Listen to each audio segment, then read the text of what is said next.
You still have time to tweet us about what you think about the future of money. Ask Maria about this. She's like, I don't know.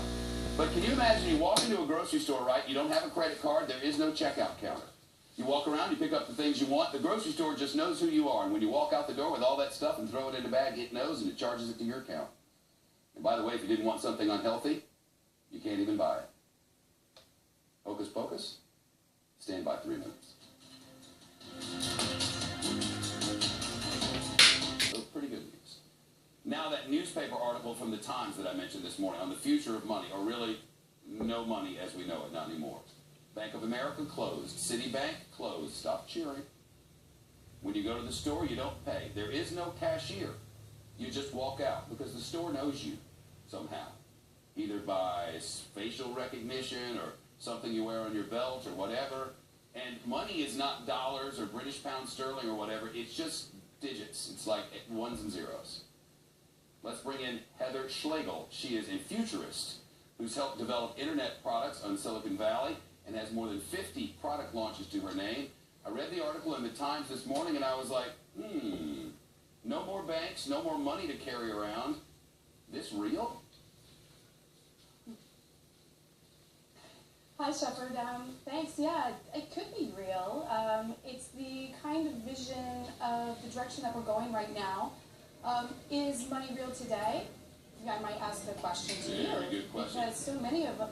You equate it to social media changing our communications. Like, if I were to back it up 20 years, you know, when I'm sitting in a local newsroom in Fort Myers, and you tell me that in 20 years we're going to be communicating on this thing called Facebook and we're going to be tweeting each other, I never would have believed that we would change our communication. And you're saying that the same thing will very possibly happen with our money, right? It's certainly a possibility. The scenario that you kind of outlined, that was outlined in the article, is this idea of mashing up the trend of wearable computers, which right now are being used for tracking a lot of our medical and our body metrics. But there's really no reason why our wallets cannot be also connected to it, or we can't have some kind of financial artificial intelligence that already knows what our preferences are, what we want to do, what currencies we want to pay in, what our rewards are at certain stores or service providers. So why should we even have to bother with wearing a wallet or carrying that around when we can maybe have it as a bracelet or a ring or a watch or, like you said, a belt? And think of it, isn't there already, it's not just Bitcoin here, your American Airlines frequent flyer miles, aren't they money?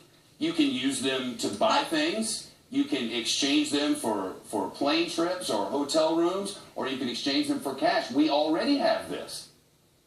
That's right. On a regular basis, anytime I can, when I'm buying something on Amazon, I will use my American Express rewards points. I mean, to think that I can buy books or a new microphone or a reverse osmosis water system with my American Express rewards points, I mean, how can you not say that that's not a currency? So the question is, add 25 years, do we even have to have a currency? And if we do have to have one, why do we have to have one? Well, I think what we're seeing happening right now with currencies, and Bitcoin is a reflection of this, is that we want our currencies to communicate more information than just the financial transaction. In the case of Bitcoin and some of these future currencies, we're going to have our personal values embedded in the DNA of the currency. People who use Bitcoin have a certain set of beliefs, and by using Bitcoin, you communicate that you share those beliefs with that person. In the future, we're going to have other currencies that have different beliefs. Yeah. And so one example is if I have a certain types of belief, I believe in local currencies or local communities and the local businesses.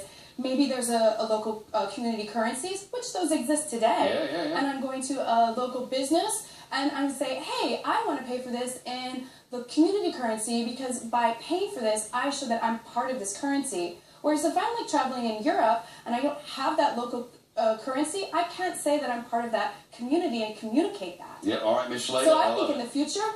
Go ahead. Sorry, I didn't mean to cut you off. We have a weird satellite delay. I can't help it, but I'm out of time. Oh, yeah. So think of this. Okay. Schlegel, thank you. So think of this. That was our question of the day. You could also set your preferences with this non-existent currency. Tell it, for instance, I don't want to be buying chocolate because chocolate will make me fat.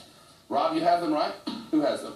Chris has them. So we've gotten tweets from you. What are they saying? Yeah, so Shep, this person says, new money is like the U.S. switching to the metric. It's not going to happen. We still use the penny. We are stubborn. That we didn't switch to the metric is Criminal. Go on. Dale says, do you really want a world with no viable currency, with identity theft and hackers? I do not want this. But do I want no more fees from Visa? Do I want no more rich fat cat bankers skimming off the top? That's a good I point. don't know. Do I? Wayne says, I think we are going to have a chip implanted in us, and we're going to be scanned. This is where the future is taking us. Wayne found the chip. You're not supposed to find it, Wayne. When the Fed stops printing trillions of dollars, what happens to your retirement stored in the biggest bubble in history? It's going to be extraordinary. It'll be very rapid. It's going to create a lot of destruction. How can you protect your wealth when the